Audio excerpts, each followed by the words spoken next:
NHL goalies, arguably the most important piece to every hockey roster. As a goalie, you are the last line of defense for your team, the final obstacle preventing the puck from entering the net. With this comes a heavy workload and plenty of responsibility, and to play this position you need to be tough both mentally and physically. Once you skate into that crease, your pads will feel tighter, the lights seem brighter, and every mistake will be magnified, especially in the playoffs.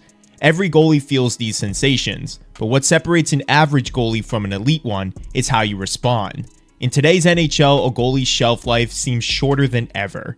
Like head coaches, teams won't hesitate to change tendies if they feel there's a lack of consistent play in net, even if you are an elite player making a big-time contract. Now, whether you value goaltending or not, there has been some pretty heavy conversations going around regarding goaltending and their contracts this year. With players like Jeremy Swayman and Igor Shesterkin both making a lot of noise with their contract negotiations, while others like Linus Ullmark and Joey Daccord are signing to new big deals, goaltenders are now fighting for much larger contracts than in the past. But for some reason, this makes fans upset.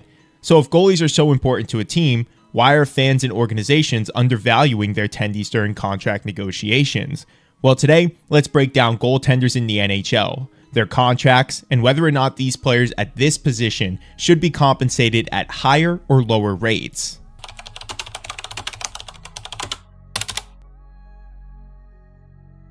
Now, bold disclaimer for this video, this is going to be a very math-centric episode, so if you guys are into a lot of advanced analytics and just the stats behind hockey and feel like you're a nerd like I am when it comes to the sport, then you're going to enjoy this video. And if you're not, you'll also find some value in this because this will give you the answer to the question of whether or not goalies are being overpaid or underpaid. So let's get right into this one. First, let's talk about current goalie contracts and some of the success that has occurred with the highest paid goalies versus the lowest paid goalies to measure if there is more success when having one or the other.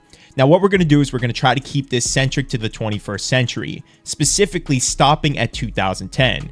So looking all the way back to 2010, let's check each goaltender's salary to see how many goalies were paid above $5 million and won a Stanley Cup that year. In 2010, Antti Niemi won the Stanley Cup. He was paid under $5 million. Tim Thomas won in 2011, under $5 million. 2012, Jonathan Quick, under $5 million. 2013, Corey Crawford, under $5 million. 2014, Jonathan Quick is the first goalie since 2010 to win while making over $5 million at a $5.8 million a season contract. 2015, Corey Crawford, also over $5 million, now earning $6 million a season with the Blackhawks. In 2016 and 17, Matt Murray was making under $5 million when winning the Cup. 2018, Braden Holtby won with over $5 million on his contract, earning $6.1 million a season. 2019, Jordan Binnington won with under $5 million with the St. Louis Blues. 2020-2021, Andrei Vasilevsky was making over $5 million at $9.5 a season while winning his cups. In 2022, Darcy Kemper under $5 million, and in 2023, Adin Hill was under $5 million. 2024 was the last Stanley Cup won, and it was Sergei Bobrovsky making $10 million a season, so over $5 million.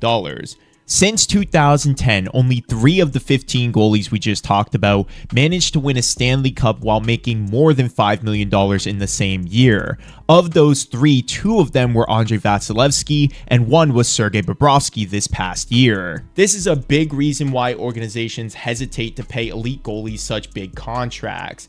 Once you give that goaltender money, say over 10% of your cap space, you are then having to take that money away from other positions like defense and your forwards, which could alter the entire formula of your roster. Now let's take a look at the losing side of all of this to see how many goalies made the finals while making over $5 million but lost since 2010.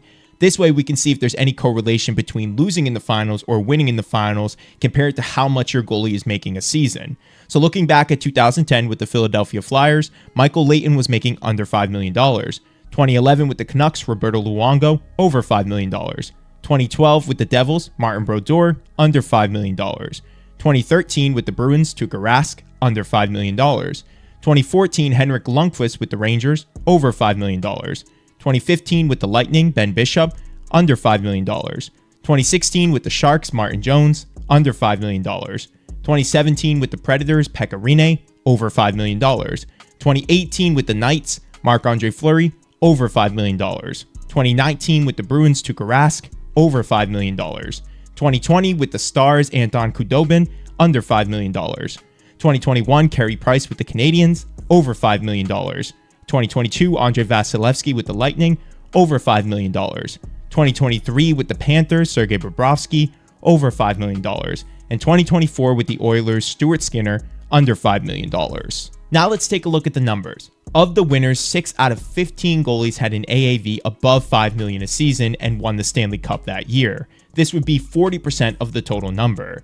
Only 3 out of 15, 20% of goalies, won the cup making $8 million a season or greater. And only 1 out of 15 won the cup while making $10 million or greater, 6.6667%. So what does this all tell us? Well, by looking at these past statistics and comparing the numbers from then to today, we now have the perfect percentage of a cap that should be given to elite and sort of average goalies based on their performance and status in the league. This way, teams can offer them a fair deal without overpaying or impacting other areas of their roster. Well, after all of these numbers, it seems like there's a sweet spot to pay high-end goalies in today's NHL. Basically, the contracts that both Linus Ullmark and Jeremy Swayman just signed are the ideal contracts to give an elite goalie if you want it to not impact other areas of your roster. Now, both of these players will take up about 9% of their team's salary cap at about $8.25 million a season. So let's compare 2 different Boston Bruins contracts to see if one deal is a little bit more of an overpay than the other. Now, looking at Jeremy Swayman's deal, he's making an 8-year by $8.25 million a season contract. Compare that to Tuukka Rask's Boston contract at $8 by $7 million a season a few years back, and this number is still a lower percentile of the total cap than what the Bruins were paying Rask when he first signed. What this means is that the contract Swayman signed is actually very fair when relative to the total amount of money that the Bruins will be working with for this roster. Keeping that number below 10%, it's actually more similar to the deals that Jonathan Quick and Corey Crawford signed in their prime at about $5 to $6 million a season. Now let's compare Igor Shesterkin's asking number to the percentage of the cap that Carey Price was taking up with his $10.5 million AAV deal. When Carey Price first signed this deal, it was massive, and with the Canadiens, he took up about 14% of the team's total cap.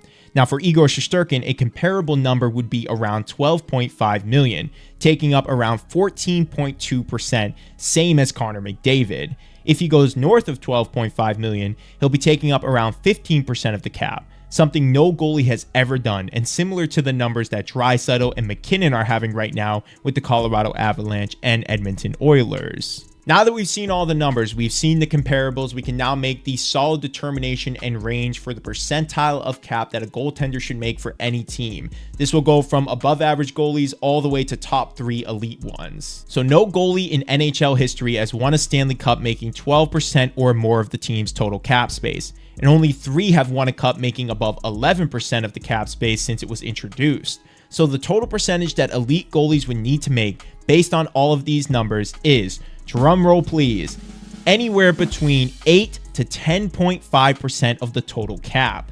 In this percentile, goalies are making anywhere between $7.25 million a season and $10.5 million a season, making the Carey Price contract the highest a goalie should make if a team wants the best odds to win a cup based on history.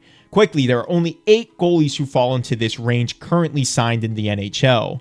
Carey Price, who is not currently playing, at $10.5 million AAV, Sergei Bobrovsky at $10 million AAV, Andrei Vasilevsky at $9.5 AAV, Connor Hellebuck at $8.5 million AAV, Ilya Sorokin at $8.25 million AAV, Linus Ullmark at $8.25 million AAV, Jeremy Swayman at $8.25 million AAV, and UC Saros at $7.74 million AAV. These numbers all tell us that guys like Connor Hellebuck, Ilya Sorokin, Jeremy Swayman, and Linus Ullmark were all signed to very fair deals that will only get better with time. With the cap going up, these percentages will then go down, making these goalies actually on bargain deals compared to what they probably could sign, say, 3 years from now. So are goalies being overpaid is the question of the video? No, we have determined that if anything, they're being paid fairly based on their comparables, based on historical winning percentage, and especially percentages from the modern day NHL compared to just numbers back in 2010 to 2015.